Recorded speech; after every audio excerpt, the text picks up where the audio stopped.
Olá pessoal, meu nome é Wagner Justino, eu sou aluno de Geografia do Polo Campo Grande e dentro das exigências da disciplina Estágio 3, eu vou apresentar para vocês uma aula sobre a urbanização brasileira. Bom, a nossa pauta vai girar em torno de um breve histórico, onde vamos falar acerca do processo de urbanização brasileira.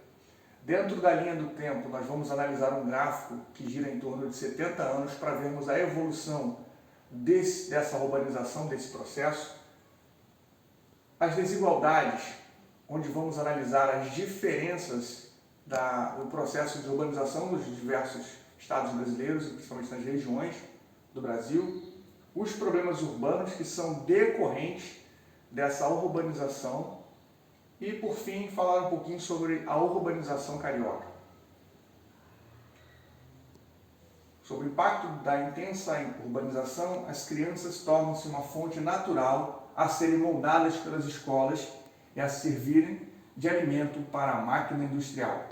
Ivan Illich. Bom, o processo de urbanização do Brasil teve início no século XX, a partir do processo de industrialização, que funcionou como um dos principais fatores para o deslocamento da população, que era predominantemente rural, em direção à área urbana.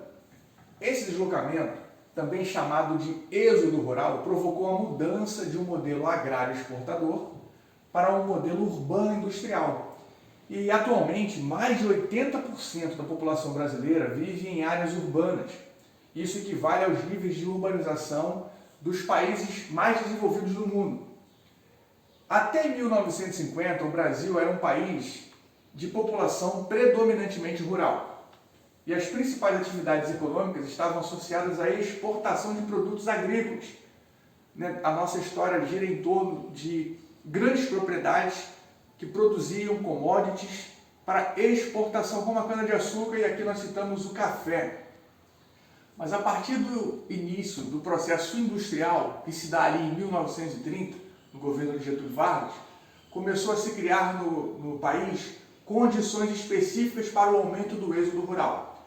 Bom, além da industrialização, também esteve associado a esse deslocamento campo-cidade, ou ao êxodo rural, dois outros fatores como a concentração fundiária e a mecanização do campo, ou seja, nesse período se dá no Brasil o que se chama de Revolução Verde, onde as grandes propriedades, os latifúndios, começam a dominar o cenário no campo e, movidos pelo implemento de máquinas agrícolas, da tecnologia, eles vão impulsionando a economia brasileira e os pequenos agricultores, ou os agricultores de subsistência, a agricultura familiar, não vai mais tendo espaço para ficar no campo.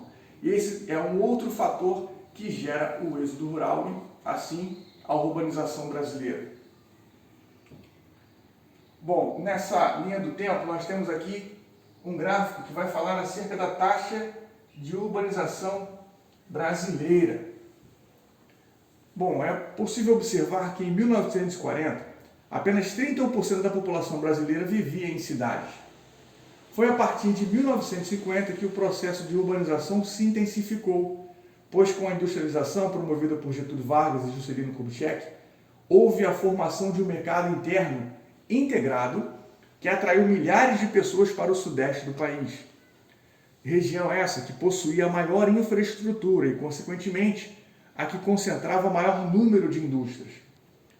É possível observar no mapa ali que em 1970, mais da metade dos brasileiros já se encontrava em áreas urbanas, cuja oferta de emprego e de serviços como saúde, educação, transporte eram maiores que as demais regiões. E em 60 anos, a população rural aumentou cerca de 12%, enquanto a população urbana passou de 13 milhões de habitantes para 138 milhões de habitantes. Isso, meus queridos, dá um aumento de mais de 1000%. Bom, continuando, a gente vai falar sobre as desigualdades. As desigualdades econômicas e a dificuldade de determinadas regiões em se inserirem na economia nacional possibilitou a ocorrência de uma urbanização diferenciada em cada uma das regiões brasileiras. A gente precisa entender que as regiões brasileiras são diferentes, com características naturais diferentes, relevo, geografia diferente, e isso influencia no processo de urbanização. A região sudeste, por concentrar a maior parte das indústrias do país, foi a que recebeu grandes fluxos migratórios vindos da área rural, principalmente da região nordeste. O sudeste é a região que apresenta as maiores taxas de urbanização nos últimos 70 anos. A partir de 1960, com 57%, foi a primeira região a registrar uma superioridade de habitantes vivendo na área urbana em relação à área rural. Como nós falamos anteriormente, a primeira região do país a viver esse boom, essa grande mudança do povo vindo do campo, ocupando as cidades, foi a região sudeste, devido à sua infraestrutura, devido aos investimentos que se fizeram nessa região. Na região centro-oeste, o processo de urbanização teve como principal fator a construção de Brasília, em 1960, durante o governo de Juscelino Kubitschek, que atraiu milhares de trabalhadores e foi a maior parte deles vindo das regiões norte e nordeste. Desde o final da década de 60 e início da década de 70, o centro-oeste tornou-se a segunda região mais urbanizada do país.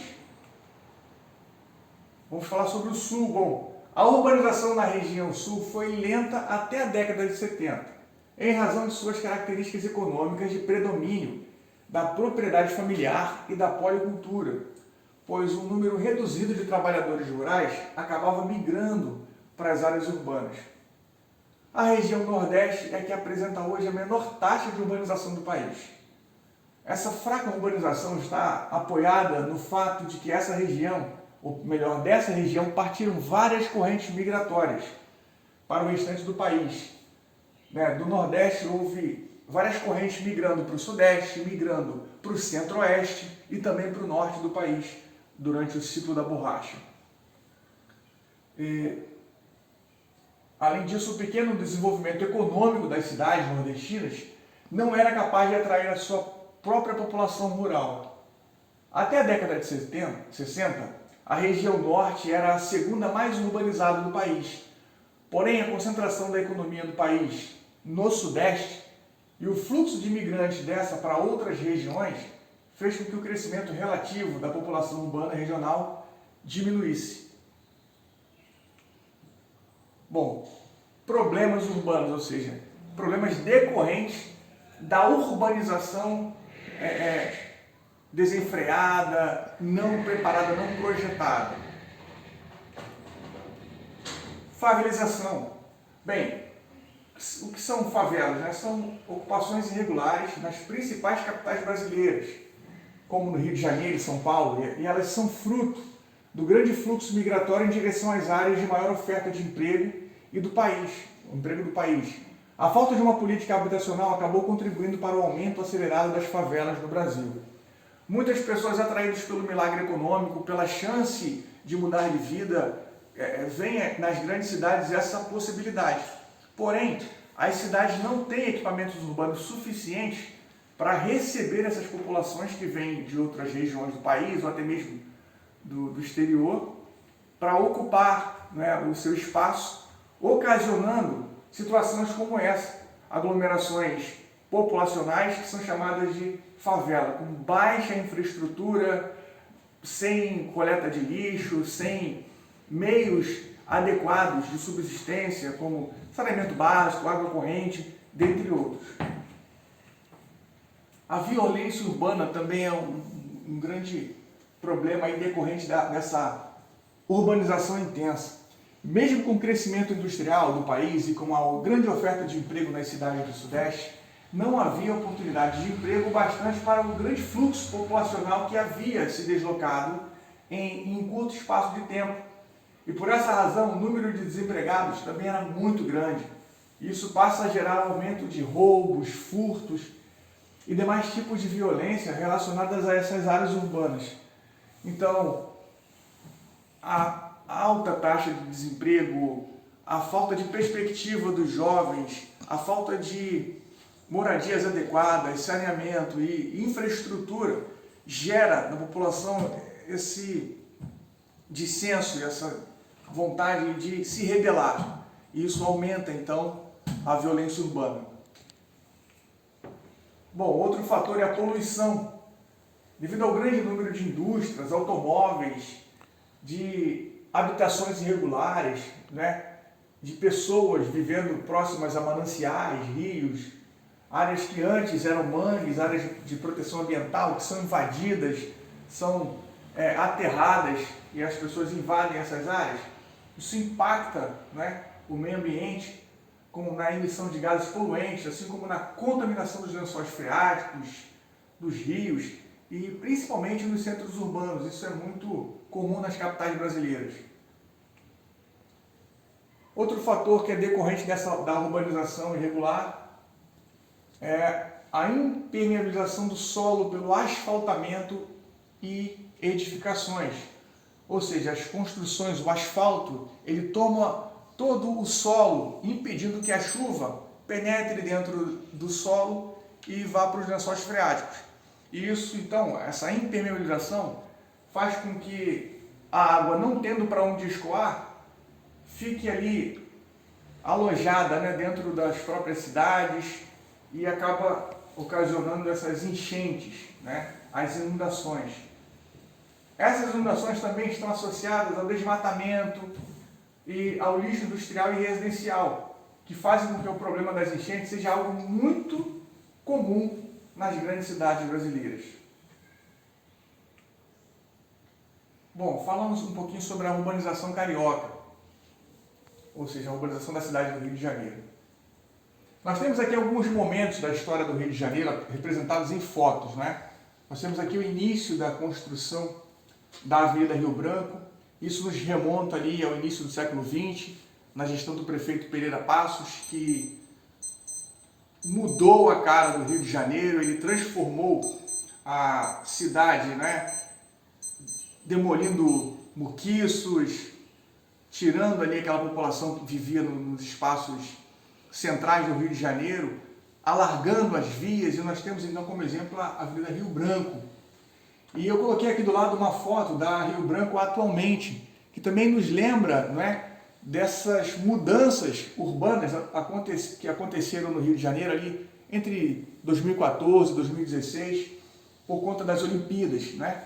Quando à época, então, o prefeito, Eduardo Paes, ele faz uma revolução também no centro da cidade e colocando aqui o VLT, onde antes ali, né, estava a Avenida Central, a Avenida Rio Branco, mudando ali a cara, a paisagem do Rio de Janeiro, atraindo investimentos.